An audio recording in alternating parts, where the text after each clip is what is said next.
Welcome. This is William with Romewell Adventures. Happy to see that you've joined us for part 2 in our Be Happy series. For a quick review, let me talk about last week. Last week I talked about how it's possible to experience happiness despite the presence of challenging circumstances or difficult people. And at the end of the episode, I challenged you to, at the end of every day, write down the people and the circumstances that played a role in both your happiness and unhappiness. In this episode, I want to help you do something useful with that information. So let's start with the easy part. When you think about the people and the circumstances that helped you experience more happiness, keep doing those things. Keep spending time with those people. Some of you are thinking, well, that's deep, Captain Obvious, but listen, it can be challenging. For example, this past week, I decided it made me happy to take these short walks with my wife in the morning. And normally I'm up before she is, but there was one day that didn't happen. In fact, by the time I rolled out of bed, she was already getting her steps in. So as I'm brewing my first cup of coffee, I'm thinking, man, I really wanted to walk with her. And my second thought was, it's not too late. Go catch up. But guess what happened next? And before I tell you, it's the same thing you do all the time without realizing it. See, the pleasure center in my brain is trying to encourage me to do something that makes me happy. And then out of nowhere, the inner critic in my brain begins to list off all the reasons why I can't do what makes me happy. My inner critic is saying, you haven't had any coffee. You're not awake. What if she isn't taking the same route that she normally takes? You're tired. My inner critic even said, there's always next time. So guess what I did? Before I could change my mind, I grabbed my flip-flops, the dog, and that just brewed cup of coffee, and I took off out the door. So when I say keep spending time with the people and doing the things that makes you happy, it's not always as easy as it sounds. There will always be others or the critic in your head that will show up quickly with a list of reasons why you should avoid doing the things that makes you happy. Don't listen. Now for the hard part.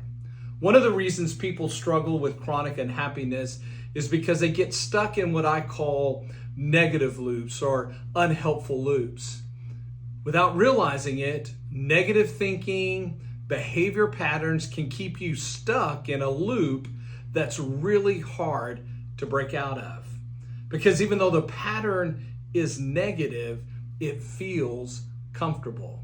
And the reason I wanted you to write down at the end of the day the people and the circumstances that contributed to your unhappiness is because there's a simple step that can help you see how maybe you've been stuck in one of these negative loops. Awareness is helpful. It can be a first step, but awareness by itself isn't enough to help you break out of these unhelpful patterns. So if we're going to break out, you have to identify the stresses in your life. In other words, you have to identify the people and the circumstances that are making it really hard for you to be happy. And once you identify these stressors, you have to be strategic and intentional about what you can do to eliminate or reduce them. Let me give you a common stressor that contributes to the unhappiness for a lot of my clients: social media. I'm a fan of social media. I'm not saying social media is bad. I am utilizing social media right now, but here's what I'm talking about. If you on a regular basis are getting on Instagram or Facebook and you're seeing pictures and reading comments from a former partner or any other person that has really hurt you, that can be a stressor that keeps you in this negative loop. And how do you know you're stuck in the loop? Because even though you see the pictures and you read the comments, you can't take small steps to eliminate that stressor in your life. So let me ask you, why keep exposing yourself to painful memories? It's not childish or selfish to block the person. Being transparent, I'm pretty new to interacting with social media, but I've blocked people who tend to always be negative or who have a habit of complaining about everything that's wrong in the world. For me, social media is a place where I go to be inspired, encouraged, or informed.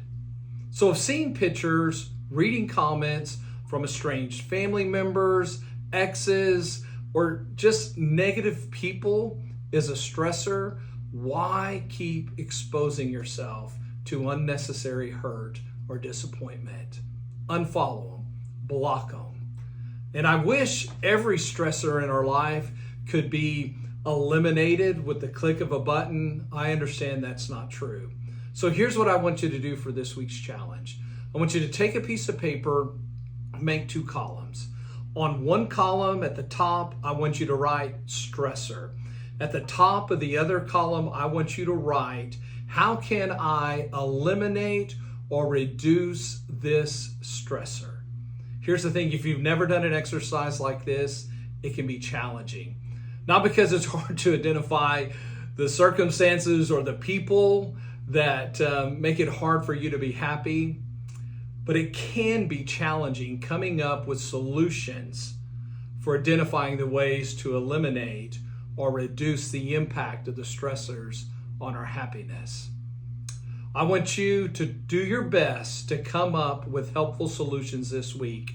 And if you struggle in the how-to section, it's okay.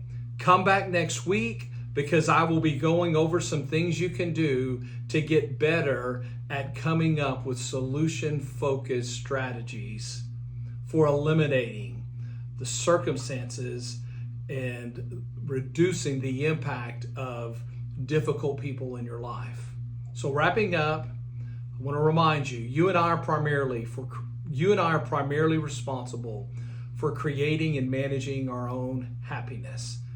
We're also responsible for making the necessary changes that we need to make in our environments so that we can be more happy and less unhappy. I want you to trust the process. Change, growth takes time. Remember, it's more like a journey. But if we stay engaged in the journey, it's like rowing in the middle of the lake. If you've ever been in a big body of water, you look around, you can't see land. Imagine being in a boat and you're rowing and you're wondering if I'm ever going to get to the other side. But here's what I know. If you keep rowing and you don't give up and you don't become discouraged, eventually you will look and you will see land. And before you know it, you're standing where you never thought was possible. So, if you haven't already hit the like button this week, please help us out. Do so now. Become a subscriber. Tell your friends, your family about what we're trying to create in this community. And if you have questions or comments about today's episode, please leave a comment. So until next week, stay engaged, work hard this week, and we'll see you for episode 3 next week.